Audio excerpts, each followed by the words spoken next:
I'm back.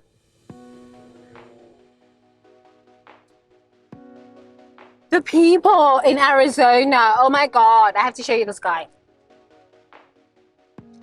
This Porsche man in front of me scared the hell out of me. You know, some people, they don't know how to drive. There was a woman that was driving like 45 miles on the highway. Like, this is the freaking highway. Can you see how that Porsche man is driving? Freaking arrogance. There's no need to be driving like that. Why do you need to be driving like that? That's some arrogance. Just saying. Anyway, outside. Sawubona, you creative visionary, and welcome to the Future Gen Leaders Global Tribe. Thank you so much for being here. In Africa, we have a proverb, and the proverb goes something like this: you cannot stand in thorns and remove thorns from your foot. You cannot stand in thorns and remove thorns from your foot. Think about that. Just ponder that proverb. I spent the past 22 years traveling intensely around the world. I grew up during apartheid, which is basically civil war in South Africa. I left South Africa and I was like, oh my goodness, what hell we're living on planet Earth. Let me go and find somewhere where this hell is not happening. That led me to America. That led me to Asia. So when I got to America, not even a month later, Americans went to war in Afghanistan. I said, war is following me everywhere. Everywhere I go, there's wars. What's happening? 18 months later, the veterans came back from Afghanistan and they were traumatized. So traumatized. The men were killing their wives. They were beating their children. They were killing themselves. Gun violence in America after the veterans came back. Whoa. It just became something. It's not even something. It's something. Something. I said, why this violence? So I said, let me move to China. When I got to China, same story. So I had a Chinese mom who used to come and cook and clean and do our laundry and help me out while I was living in Shanghai. And every Monday she used to come to work and say the same thing. Darling, Chinese men beat wife, drink a lot, gamble too much. Gamble too much. Help Chinese woman. Help Chinese woman. I said, how am I supposed to help Chinese women? This is a huge issue. So then I said, wow. Everywhere around the world, these troubles are happening. Everywhere around the world. Then I moved to Japan. Same troubles. Then I moved to Thailand. Same troubles. Everywhere I go around the world, same troubles. Men beating their wives, killing themselves, killing their children. Woman doing the same thing, watching soap operas all day long, stealing other people's husbands, trapping men with babies. All these things. I said, what is this condition in humanity that makes us behave like this? What is this condition? Trauma. We are all so traumatized. I don't care if you grew up rich, went to private schools, and I don't know, your daddy's a billionaire. I don't actually care about this. You've got some kind of trauma. I don't care if you grew up in the slums. I don't care if you grew up in the ghetto. I don't care if you grew up middle class. You got some kind of trauma. Daddy never loved me. Mother never loved me.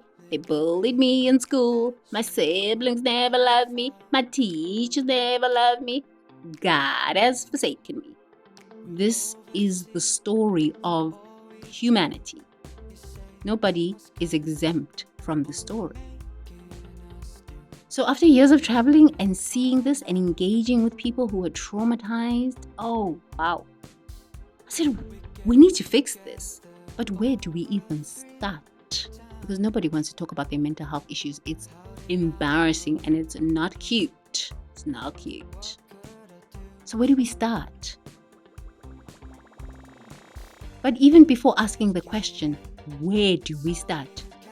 Let's ask the question, why this? Why this? Why this?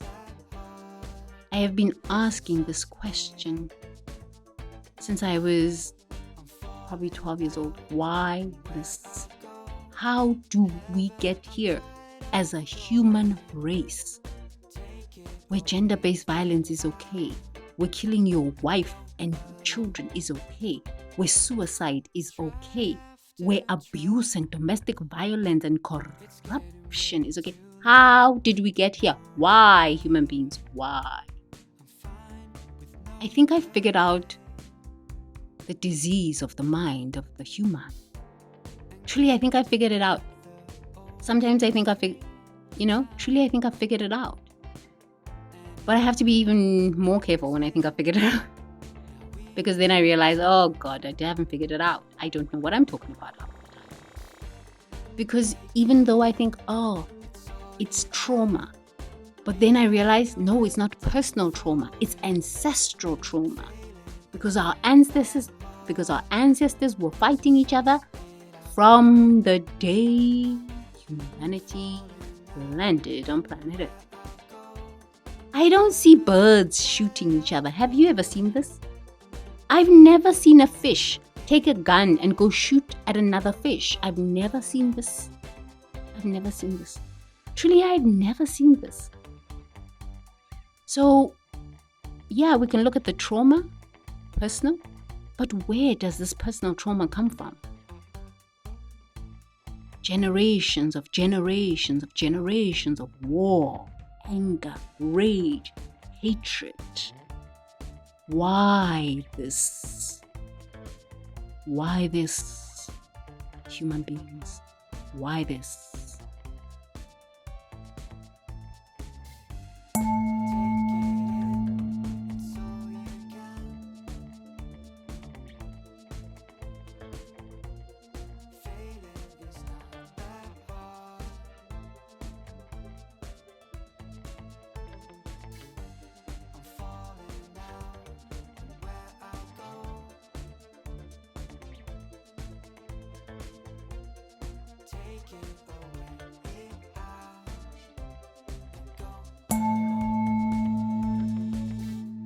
We've lost connection with Mother Earth.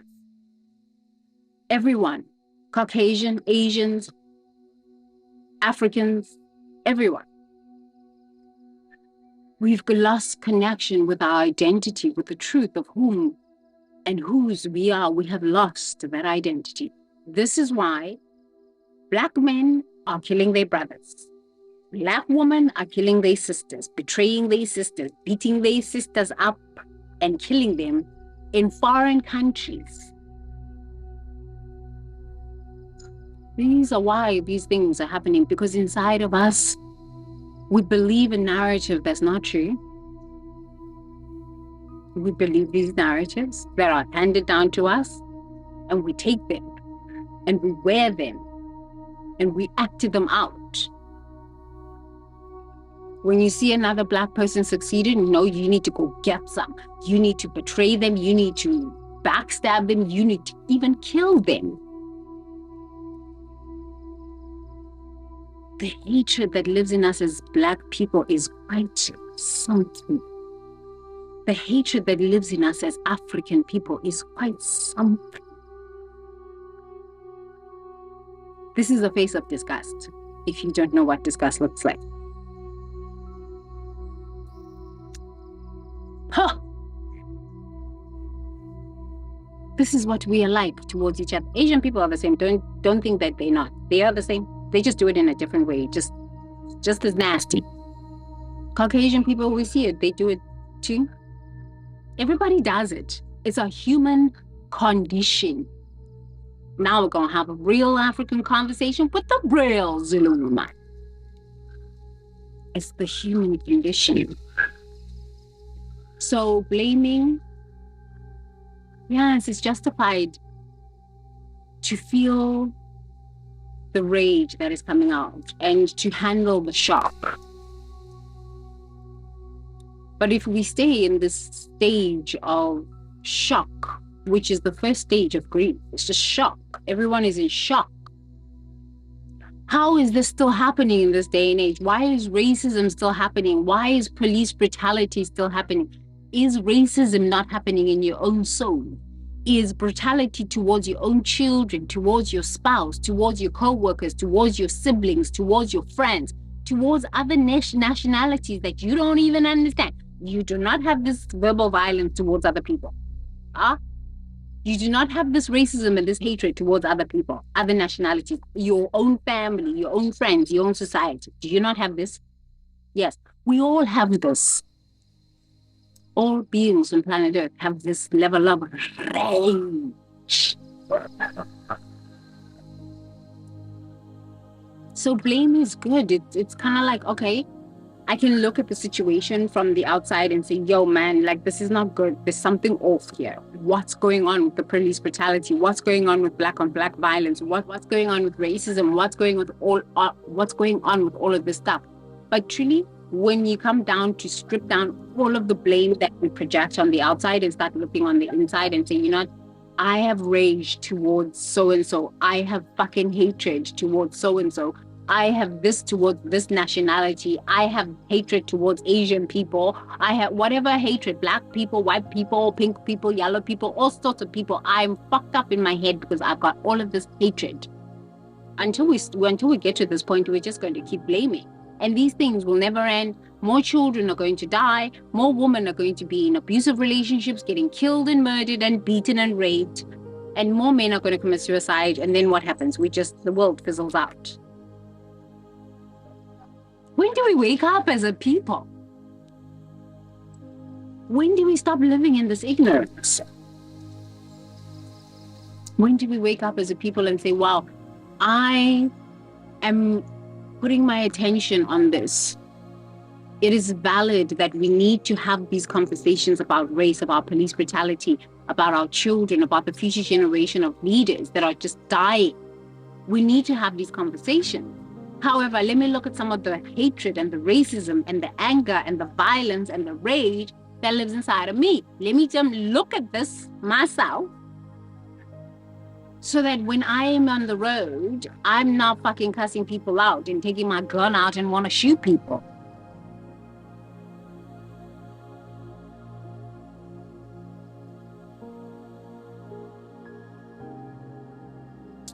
If the people that are meant to protect us are the ones that are killing our children and killing us, what do we have? If the men that are supposed to be protecting us are beating us, are raping us, are beating our children, raping our own children, and these men are not protecting us, what must we do? We must take arms as women ourselves. I'm all for this. I call upon Sekhmet. I'm all for this. Take arms, woman. But you know, the best arms you can take is prayer.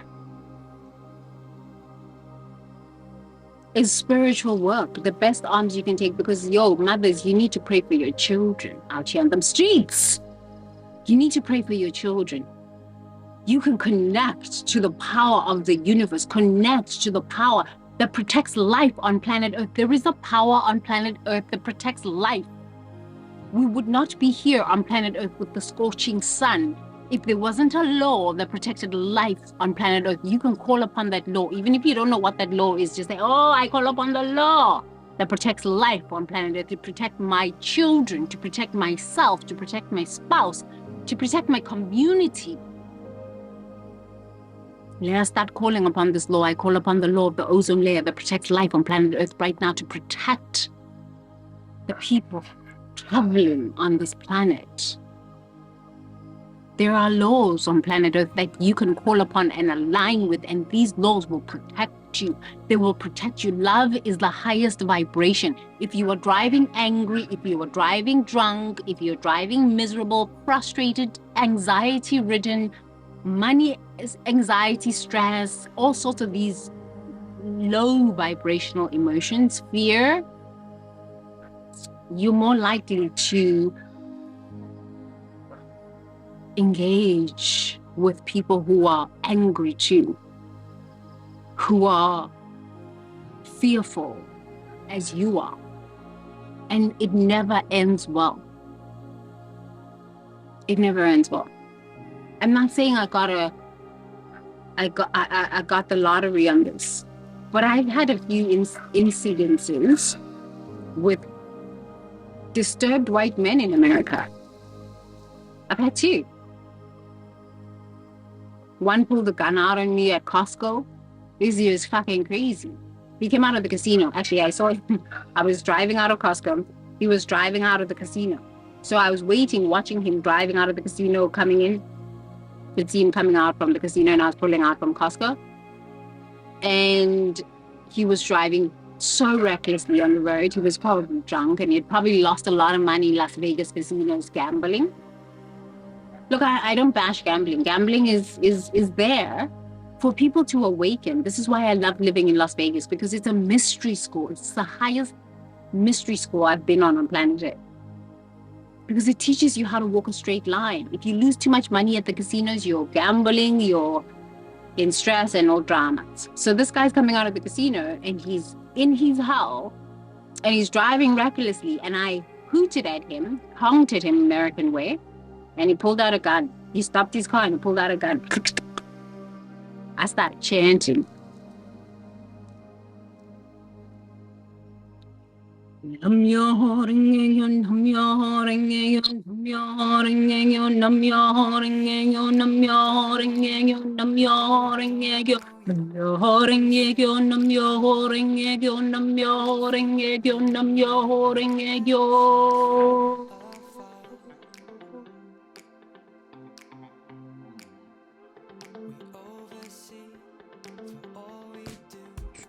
I started chanting. I'm sorry if somebody's like, you better start chanting. You better start chanting. You don't have a choice.